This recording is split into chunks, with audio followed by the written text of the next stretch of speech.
त्याच पावलावर चालण्याचं काम मुस्लिम लीगचा दुसरा भाग म्हणजे आता उबाटा हे राम मंदिराच्या निमित्ताने भाषा करताय। स्वतः मुख्यमंत्री असताना अजान स्पर्धा घेणारा हाच उद्धव उल हक आता मोठा आहे ना, मंदिरामध्ये जाऊन महाआरत्या करण्याची आठवण येते। कोरोनाच्या काळात जे नियम मंदिरांना लावले, जे नियम मुख्यमंत्री असताना हिंदू सणांना लावले, ते कुठलेच नियम त्यांनी कधी मशिदीला आणि अन्य ईद आणि ह्या सगळ्या कधीच सणांना लावलेलीची हिंमत केली नाही। आणि म्हणून आता हे जे काय राम मंदिराच्या विरोधात जो काय हा बोंबलतोय, ते पाकिस्तानमध्ये बसलेल्या त्याच्या सगळ्या अफवांना खुश करण्यासाठी याचं नियोजन आहे। हिंदूंची बदनामी करणं, हिंदू राष्ट्राची बदनामी करणं, यासाठी ह्याच्यासारख्याच पाकिस्तानी एजंटला सुपाऱ्या दिलेल्या आहेत। आणि म्हणून आता राजकीय धर्मांतर झालं असलं तरी हिंदू राष्ट्राला बदनाम करण्यासाठी ही सगळी आता नवीन नौटंकी यांनी सुरू केलेली आहे। पण कुठल्याही मंदिरात पाऊल टाकल्यानंतर पण कितीही महाआरत्या या उद्धव उल हकनी करत असला तरी आमचे कुठलेही देव ह्याला काय पावणार नाही। खरं म्हटलं तर ह्यांनी ज्या ज्या मंदिरामध्ये हा पाऊल टाकेल तिथे गौमूत्राने शिंपडून ते शुद्ध करायला पाहिजे।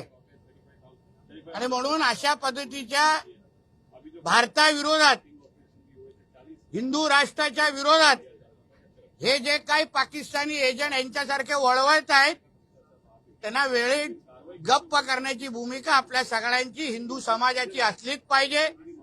हे भगवानच्या नावाने येणारे जिहादी आहेत, जिहादी। आणि म्हणून या जिहाद्यांना गप्प बसवण्याचं काम हिंदू समाजाने करावं, एवढं ह्या निमित्ताने सांगेन।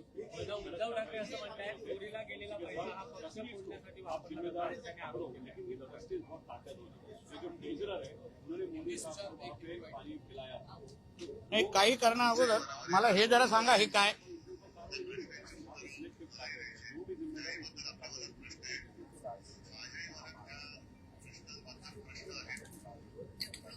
ऐकलं का?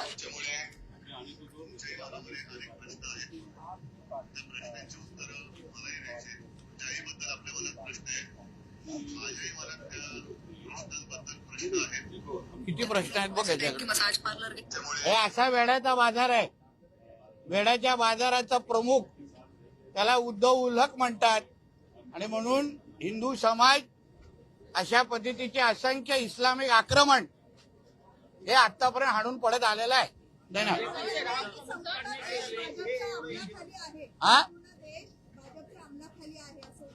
अहो, संपूर्ण आमच्या हिंदू राष्ट्राने नरेंद्र मोदीजींच्या एनडीए सरकारला 3दा निवडून दिलं।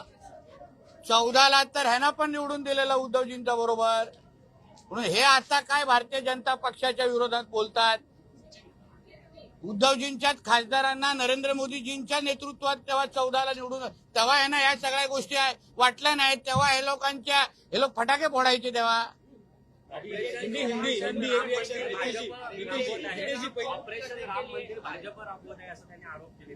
ऑपरेशन काय? आम्हा लोकांना ऑपरेशन करण्यासाठी आमच्यासाठी राम मंदिराचा मुद्दा नसतो, आस्थेचा विषय आहे। निवडणुकापुरते आमच्यासाठी राम मंदिर हा विषय नाहीये। हिंदू राष्ट्रामध्ये राम मंदिर हा आस्थेचा विषय आहे। म्हणून अशा पद्धतीच्या राम मंदिराची बदनामी, हिंदू समाजाची बदनामी, म्हणून मी बोललो ना, हा पाकिस्तानच्या एजंटची भाषा करतो। कुठलाही अतिरेकीची जी भाषा असते त्याची आणि उद्धव ठाकरेच्या भाषेमध्ये काहीच फरक नाही। त्यांना पण भारताची बदनामी करायची आहे आणि या उद्धव उल हकला पण तेच करायचं आहे। मराठी झालं तुमचं काय होतं ना, तुम्हाला लाज वाटली वाटतं तुम्हाला लाज वाटली वाटते विचारायला। तुम्ही विचारत होता म्हणून गप्प बसता। अरे विचार ना बाबा, हिंदी में पूछना है, बोले चलो। बीजेपी से राम को मुक्त करने बोले? के लिए राम रक्षा यात्रा। बोले? उद्धव ठाकरे ने बोला है कि जिस तरीके का ऑपरेशन राम जो है उसके अमल में है अपनी शिवसेना और बीजेपी, तो राम मंदिर के चढ़ावे की चोरी के खिलाफ वो अब आंदोलन कर रहे हैं। बहुत हनुमान जल्द चालीसा पढ़ेंगे, राम रक्षा पढ़ेंगे। ऐसा है, इस जैसे पाकिस्तान एजेंट को अभी इनको राम मंदिर याद आया, तभी इनको जब खुद मुख्यमंत्री थे तभी आजान का स्पर्धा लेने वाला यही उद्धव ठाकरे थे, तभी कोई हमारा मंदिर याद नहीं आया, हमारे कोई भगवान याद नहीं आए। पर अभी इन लोग को इस तरीके की भाषा करना है, क्योंकि जो पाकिस्तान को, जो हिंदू राष्ट्र को बदनाम करने की भाषा जो पाकिस्तान करता है, वही अभी ये उद्धव ठाकरे बोलने की शुरुआत कर दिया है। बीजेपी मुक्त राम की संकल्पना शब्द में आलोचना की कि वो हिंदुओं के खिलाफ, हिंदू राष्ट्र के खिलाफ उद्धव उल्लाह कैसा अपनी, क्योंकि ये उद्धव उल्लाह की है। आप कोई भी पाकिस्तान पार्लियामेंट की भाषण स्पीचेस देखिए, कोई भी टेररिस्ट की भाषा देखिए, उसमें और उद्धव ठाकरे में ज्यादा फर्क नहीं है। उनको भी हमारे भारत देश, हमारे हिंदू राष्ट्रों को बदनाम ही करना है, और इसको भी हमारे मंदिरों को बदनाम करना है, हमारे धर्मों को बदनाम करना है, और पाकिस्तान में बैठे हुए अपने अब्बा को खुश करना है। तो इसलिए जब भी राम मंदिर का निर्माण हुआ तभी ये किधर भी दिखे नहीं, और राम मंदिर का आंदोलन और उद्धव ठाकरे का कुछ संबंध नहीं।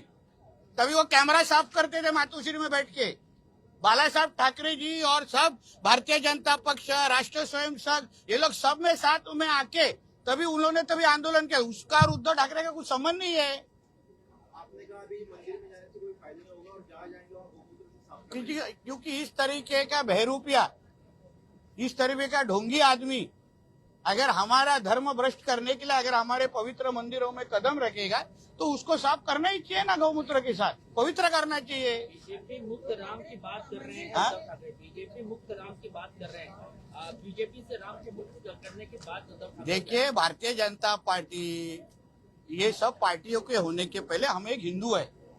हमारे दिल से राम कैसा निकालेंगे? हमारे भगवान है। हम क्या हमेशा भारतीय जनता पक्ष पार्टी, शिवसेना, कांग्रेस करके हम लोग जीते नहीं, हम एक हिंदू करके भी जीते हैं।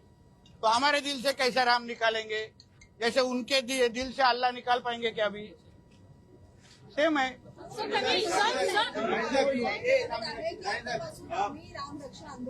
कोण कोण अरे पण उद्धव ठाकरे आणि रामदेवाचा काही संबंधच राहिलेला नाहीये. त्याचं राजकीय धर्मांतर झालेलं आहे, आणि राजकीय धर्मांतर झालेल्या व्यक्तीने आमच्या धर्माच्या बाबतीमध्ये काहीच बोलू नये अशी भूमिका आमच्या सगळ्यांची आहे. असंही म्हटलंय की अमित शहा जरी आमच्यासोबत आले तरी आम्ही त्यांच्यासोबत अयोध्येला जाऊ, भाजप आमच्या सोबत आली तरी देखील आम्ही. बघा, एक लक्षात घ्या, हिंदू म्हणून एक दुसऱ्याबरोबर एकत्र येऊन आमच्या कुठल्याही मंदिरात जाण्यामध्ये चूक नाही ना. आम्ही जेव्हा कुठल्याही मंदिरामध्ये पाऊल टाकतो, आम्ही आमची पद, आमच्या पक्षाची ओळख ही सगळे त्या मंदिराच्या बाहेर ठेवून एक हिंदू म्हणून त्या मंदिरात जातो. मग अमित शाह साहेब असतील किंवा कुणीही असेल, उद्या माझ्या बरोबरही अगर त्यांना मंदिरामध्ये जायची इच्छा असेल ना, कोण नाही सांगणार नाही त्यांना, मी घेऊन जाईन त्यांना. कदाचित परत धर्मांतर करीन, घर वापसी करून टाकीन त्यांची. हिंदू आणि राम भक्तांना त्यांनी आवाहन केलंय रविवारी दादरमध्ये जमण्यासाठी. किती लोक जमतील असं वाटतं? बघा, एक लक्षात घ्या, किती लोक आणि आता उभाटाचा काही संबंध राहिलेला नाही. मुद्दा असा आहे, आमच्या मंदिरांमध्ये जमण्यासाठी आम्हाला कुठल्या तरी उद्धव हकला आवाहन करण्याची गरज नाही. आम्ही रोज मंदिरात जातो, रोज तिथे नतमस्तक होतो, रोज आमच्या देवाची पूजा करतो. त्यासाठी ह्या अशा पद्धतीच्या जिहाद्याला येऊन आम्हाला सांगण्याची गरज काय आहे? आम्ही तसंही आमच्या मंदिरात जातो. त्यांनी तर आता तारीख ठरवलेली आहे, आम्ही तो रोज मंदिरात जाणाऱ्यापैकी आहोत ना. मग राणे साहब, संजय राउत इसके पहले उद्धव ठाकरे प्रेस कॉन्फ्रेंस के पहले उन्होंने कहा कि बीजेपी ने राम मंदिर में अंडरवर्ल्ड बना दिया है, और बीजेपी को मोहम्मद गज ने भी कहा कि ये जो राम मंदिर को लूट रहे हैं.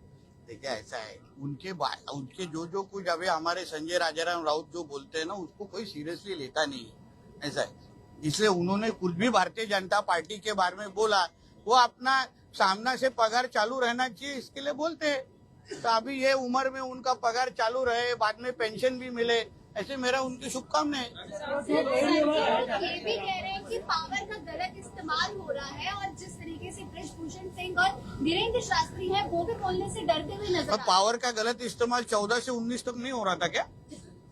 तभी तो हर तरीके के साथ में हो रहे थे। और जब वो खुद मुख्यमंत्री थे तो पावर का बहुत अच्छा इस्तेमाल किया। हमारा घर तोड़ना है, देवेंद्र जी फडणवीस जी को अरेस्ट करना है, वही तो पावर का गैर फायदा कैसा लेना है, वो उद्धव जी उसका पीएचडी किया है उसके अंदर।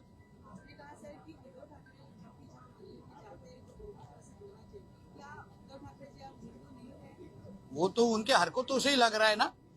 जो उन्होंने मुख्यमंत्री बनने के बाद जिस तरह के हमारे पालघर के साधुओं के साथ क्या किया, यही तभी मुख्यमंत्री थे ना। तभी अन्य धर्मों को, अन्य उनके फेस्टिवल को अलग न्याय और हमारे सब फेस्टिवल्स को अलग न्याय, यही करने वाले उद्धव ठाकरे ही थे। तभी उनको हिंदू बनने का याद नहीं आया। अजान स्पर्धा ऑर्गेनाइज करते उनको याद नहीं आया। तभी हिंदू अभी बराबर जब पूरा उनको राम मंदिर की याद आई है। कभी इतने सालों में राम मंदिर बनने के बाद कभी गए क्या मंदिर में आशीर्वाद लेने के लिए? फिर अभी जा रहे। नहीं, मंदिर में जाने की किसी को पाबंदी नहीं है। हर कोई मंदिर में जा सकता है। मंदिरों में और मस्जिद में फरक है मॅडम। चला आता संपवायला पाहिजे।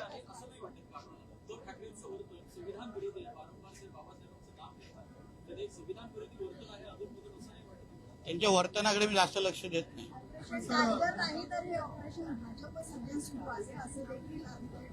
असं आहे ना, त्यांनी स्वतः 19ला ऑपरेशन भाजप, ऑपरेशन आमच्या देवेंद्र फडणवीसजींना मागे लागले। आता त्यांना मराठी पंतप्रधान पाहिजे। मग 2019ला काय पाकिस्तानचा मुख्यमंत्री बसवत होता काय महाराष्ट्रामध्ये? मग तेव्हा देवेंद्र फडणवीस यांच्या विरोधात कशाला षडयंत्र केलं? मग कशाला वडिलांना तेव्हा बसवायला बघितलं? मग तेव्हा काय वेगळा कोणती पाकिस्तानवरून आम्ही माणूस आणून मुख्यमंत्री बसवत होतो काय महाराष्ट्राचा? चला, धन्यवाद।